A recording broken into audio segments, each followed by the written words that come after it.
Para continuar con el práctico, en el punto 4 me pide que realice todo el análisis completo de la función, intervalos de crecimiento, extremos y puntos de inflexión, con el análisis de la concavidad de la función.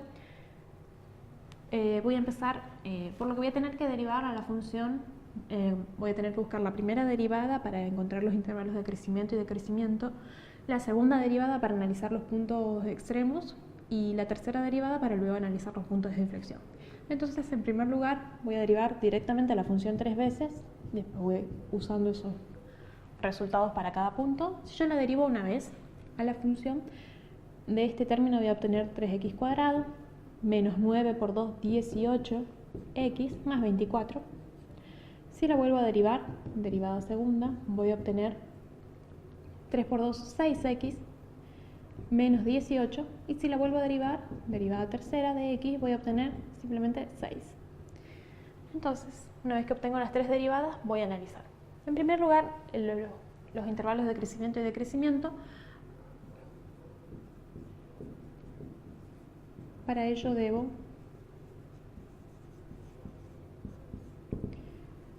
intervalos de crecimiento, más fácil, y decrecimiento. Para ello debo analizar en primer lugar a la derivada primera igualada a 0, es decir, los puntos en los que la derivada primera se anula.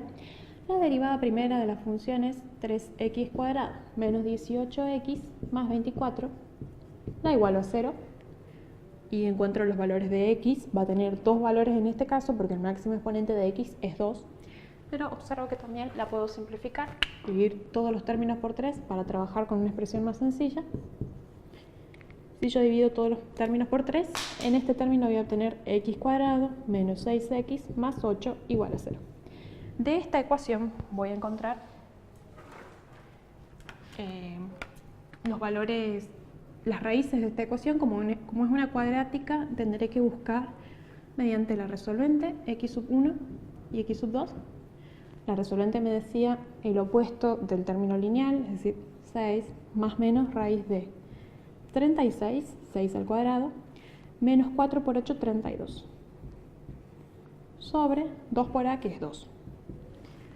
¿Qué me va a dar como resultado? 6 más menos raíz de 4, que es 2, sobre 2. Si simplifico todos los términos, obtengo 3 más menos 1. Quiere decir que x sub 1 va a ser igual a 4 y x sub 2 va a ser igual, la segunda raíz va a ser igual a 2. Estos son los puntos críticos de mi función, los puntos donde puede llegar a existir extremos. Voy a encontrar, ya que estoy, los puntos correspondientes, puntos de abscisa, si formo los puntos. El i sub 1 lo voy a obtener reemplazando a la función por 4, la función original. La función original es x cubo, así que me va a quedar 4 al cubo, menos 9 por 4 al cuadrado, más 24 por x, por 4, más 24 por 4, menos 15. Si resuelvo voy a obtener 4 al cubo, menos 9 por 4 al cuadrado, más 24 por 4, menos 15. Me da como resultado 1. Quiere decir que el primer punto va a ser de coordenadas 4 para x, 1 para y. Para el segundo punto voy a realizar lo mismo. Voy a obtener el i sub 2, es decir, la función en 2, que me va a dar 2 al cubo, menos 9 por 2 al cuadrado, más 24 por 2, menos 15, me da como resultado 5. Quiere decir que el punto P sub 2, lo voy a llamar, va a tener por coordenadas 2 para x, 5 para y. Estos son los dos puntos críticos. Voy a analizar luego si son mínimos o máximos. Pero ahora voy a continuar con el análisis de los intervalos de crecimiento y decrecimiento. Para ello voy a formar los intervalos para analizar el signo de la derivada primera en cada uno de ellos. Los puntos son 4 y 2. Voy a formar tres intervalos. El primero va a ir de menos infinito al menor punto crítico, que en este caso es 2. El segundo va a ser entre los puntos críticos 2 y 4. El tercero va a ser de 4, el máximo, hasta infinito. Yo voy a analizar el signo de la primera derivada de la función f' de x, que tiene por ecuación. Es esta la primera derivada, pero como la simplifiqué, obtuve esta expresión que es equivalente, x cuadrado menos 6x más 8, conviene trabajar con esa, Y ahora voy a analizar el signo de la derivada en cada intervalo. Si yo tomo un punto cualquiera de este intervalo, el más fácil es 0. Puedo tomar otro de aquí que sea 3, por ejemplo, entre 2 y 4, y de 4 a infinito puedo tomar, por ejemplo, 5. Entonces analizo el signo de la derivada primera para cada punto. Si la analizo en 0, se me anulan estos dos términos, por lo que me queda 8, signo positivo. Si la analizo en 3, 3 al cuadrado me da 9, menos 6 por 3, menos 18, más 8, que me da como resultado negativo, menos 1. Y si la analizo en 5, voy a obtener 5 al cuadrado 25, menos 6 por 5, menos 30, más 8, que me da como resultado 3 positivo. Esto quiere decir que en este intervalo la función va a crecer, en este va a decrecer y en este va a volver a crecer. Por lo tanto, los intervalos de crecimiento son de menos infinito a 2, unión el intervalo que va de 4 a infinito. Y el intervalo de decrecimiento va a ser el intervalo de 2 a 4. Una vez que analicé los intervalos de crecimiento y decrecimiento, debo analizar a continuación los extremos relativos.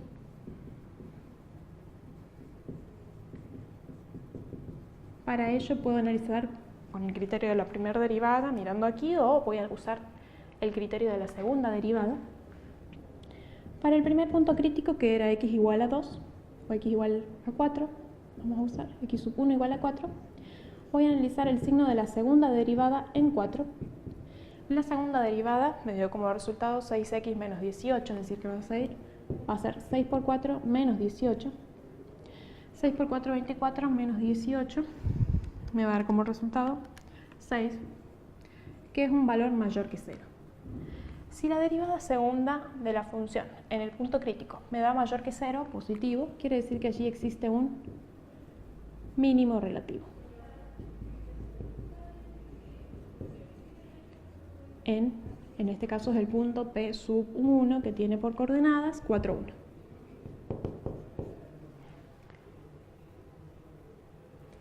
Y si tomo el segundo punto, que es x sub 2 igual a 2, y vuelvo a analizar el signo de la segunda derivada, f doble prima en 2, nuevamente va a ser 6 por 2 menos 18, 6 por 2, 12, menos 18, menos 6, que me da un valor negativo. Quiere decir que si me da negativo, allí va a existir un máximo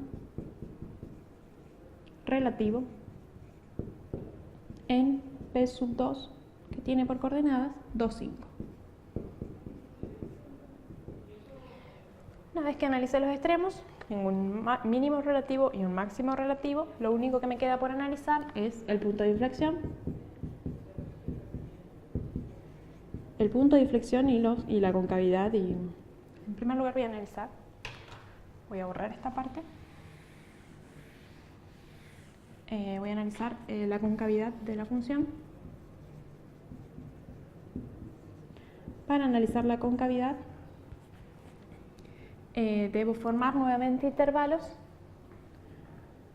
En primer lugar tengo que buscar los puntos de inflexión. El punto de inflexión lo obtengo haciendo la derivada segunda de la función igual a 0 y resolviéndola, armando una ecuación y resolviendo. La derivada segunda de la función es 6x menos 18, da igual a 0. Aquí nuevamente observo que puedo simplificar para trabajar con valores más pequeños. Si divido todo por 6, obtengo x menos 3 igual a 0. De allí me resulta más fácil saber cuál es el punto de inflexión. El punto de inflexión va a ser x igual a 3. Punto de inflexión. Voy a encontrar también su correspondiente ordenada. Si x lo voy a llamar x sub 3 igual a 3.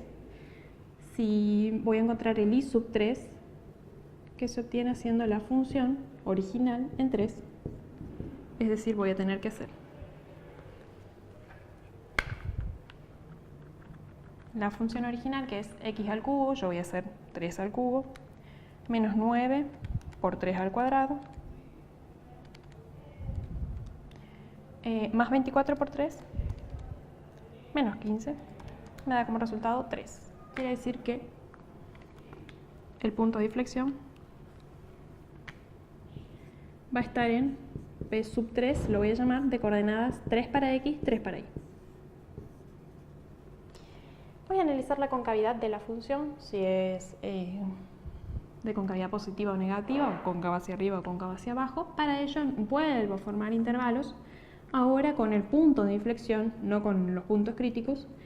Si el punto de inflexión me dio 3, yo voy a formar un intervalo que vaya de menos infinito a 3 y otro que vaya de 3 a infinito. Y voy a analizar el signo de la segunda derivada, en este caso, en cada uno de esos puntos. La segunda derivada me dio 6x menos 18, como la simplifiqué, me dio x menos 3, puedo trabajar con esa, que es más sencilla. Tomo un punto cualquiera de cada intervalo, de este podría tomar, por ejemplo, fácil x igual a 0, o x igual a 4 en este, por ejemplo. Si yo tomo x igual a 0 y reemplazo aquí, voy a obtener 0 menos 3, que me da menos 3, o sea, negativo. Y si yo tomo 4, me da 4 menos 3, que me da 1, positivo. Quiere decir que cuando me dé negativo, la función va a ser cóncava hacia abajo, y cuando me dé positivo, la función va a ser cóncava hacia arriba. Por último, voy a analizar el punto de inflexión. ¿De qué clase es punto de inflexión? Si es de primera o de segunda clase. Para ello voy a utilizar la derivada tercera de la función y la voy a evaluar en el punto de inflexión, en el posible punto de inflexión. La derivada tercera de la función, f triple prima, la voy a analizar en el punto 3. La derivada tercera me dio 6. 6 nuevamente. La derivada tercera en 3 vuelve a ser 6, que es un valor mayor que 0, lo que quiere decir que va a existir un punto de inflexión de primera clase, nuevamente, donde la gráfica, la función va a pasar de cóncava hacia abajo a cóncava hacia arriba, es decir, va a pasar de un máximo a un mínimo. Ahora voy a analizar gráficamente todo esto. Para ello voy a graficar mi función. Yo ya realicé la tabla de valores correspondientes, le di valores a x y obtuve los correspondientes para y. Los marqué también, ahora los voy a unir. La gráfica, si ustedes analizan, hace esto y continúa para un lado y para el otro. Me interesa esta parte. Voy a analizar la correspondencia. En primer lugar encontré los intervalos de crecimiento y decrecimiento. La función crecía de menos infinito a 2 y de 4 infinito, menos infinito hasta 2 para x, la función crece. Y de 4 infinito la función vuelve a crecer y la función presenta un decrecimiento entre 2 y 4, como obtuve en este intervalo. También obtuve extremos relativos, máximos y mínimos. En P sub 1 obtuve el extremo, un mínimo, 4, 1. Este es P sub 1, donde obtuve un mínimo. La función presenta un mínimo allí. Y en P sub 2, 2, 5, 2 para x, 5 para y, obtuve un máximo relativo. Allí la función presenta un valor máximo. También obtuve un punto de inflexión, que es 3 para x, 3 para y, que lo llamé P sub 3. Allí la función presenta un cambio de concavidad, es decir, pasa de ser de cóncava hacia abajo a cóncava hacia arriba. Era cóncava hacia abajo y pasa a ser cóncava hacia arriba. Faltaría encontrar la recta tangente de la función en ese punto, donde existe un cambio de concavidad en el punto 3. Y analicé que es un punto de inflexión de primera clase, ya que el cambio de concavidad, la función cambia de un máximo a un mínimo.